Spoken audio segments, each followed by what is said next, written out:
ছাই, বালু এবং ফ্রিজে সংরক্ষণ করা ছাড়াও ১ বছর কিভাবে কাঁঠালের বিচি ভালো থাকবে এবং এই টিপসটা আপনাদের আজকে দেখাবো। তো আসসালামু আলাইকুম, কেমন আছেন বন্ধুরা? আশা করি আপনারা ভালো আছেন। আলহামদুলিল্লাহ আমিও ভালো আছি। তো আজকে আমি দেখাবো কোনো রকম ফ্রিজ, বালি এবং ছাইয়ের ভিতর রাখা লাগবে না, কিন্তু ১ বছর ঘরোয়া পদ্ধতিতে সংরক্ষণ করা যাইব। তো এই পদ্ধতিটা দেখার জন্য ফুল ভিডিওটা দেখবেন আর আমার সঙ্গেই থাকবেন। তো দেখতেই পারছেন তো আমি কিভাবে আজকে সংরক্ষণগুলো করি। তো প্রথমে কিন্তু আমি এই যে ৩টা সংরক্ষণ করার টিপস দেখাবো। তো ৩ পদের আমি দেখাবো কিভাবে আমি ৩ ভাবে এই সংরক্ষণটা করি। তো চলুন মূল ভিডিওতে চলে যাই। এই তো আমি নিয়েছি অনেকগুলো কাঁঠালের বিচি। তো এখান থেকে কিছু যেইগুলো একটু নষ্ট হয়ে যাচ্ছে এইগুলো কিন্তু একটু বেছে আমি এক পাশে রেখে দিব।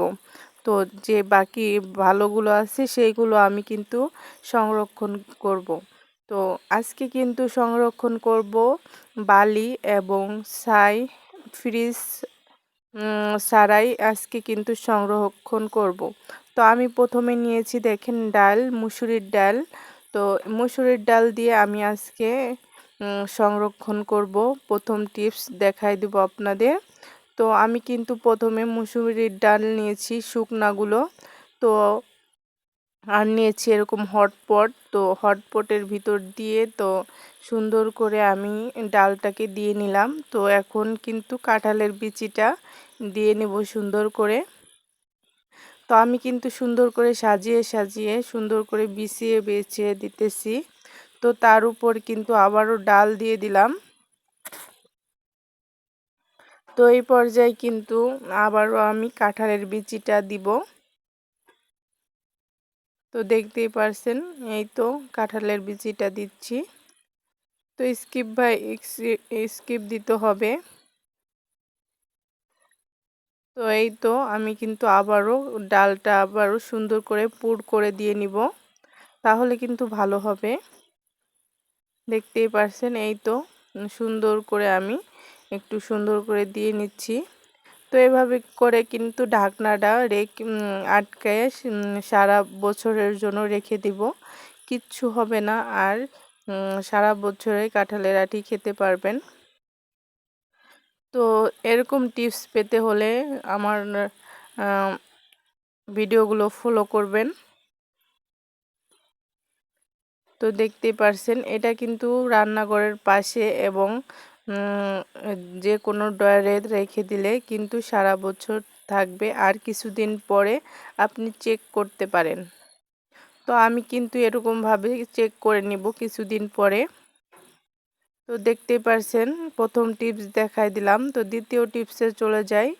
দ্বিতীয় টিপসে একটা কৌটা নিয়েছি, এখন নিয়েছি মুড়ি। তো এখানে কিন্তু ভালো মুড়িও নিতে পারেন, আবার পুতানো মুড়িও নিতে পারেন, যে যেটা নিতে পারেন নেবেন। আমি কিন্তু ভালো মুড়িটা নিয়েছি। তো এইটার ভিতরে এখন কাঁঠালের বিচি দিয়ে দিব।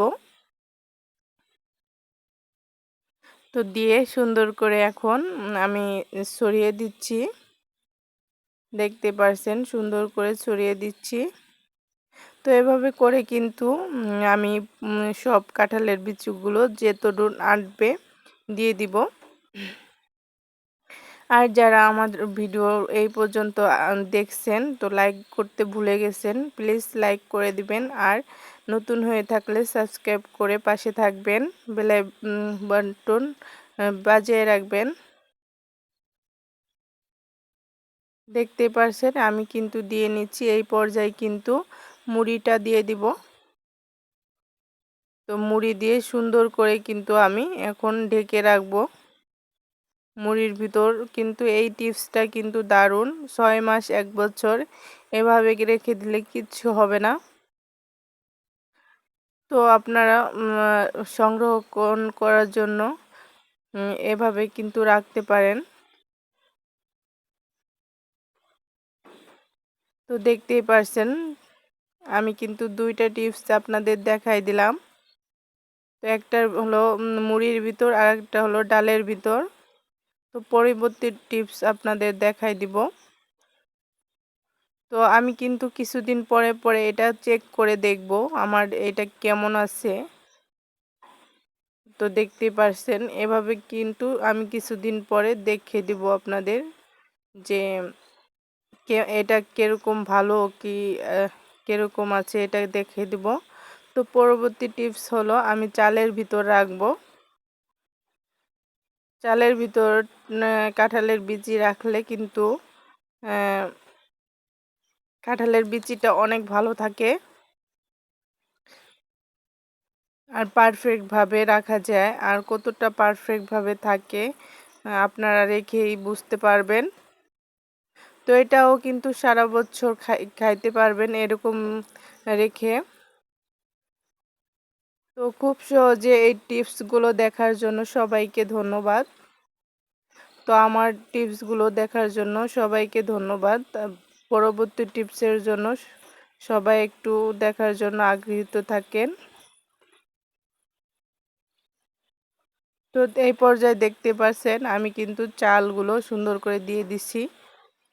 আল্লাহ হাফেজ, ভালো থাকবেন।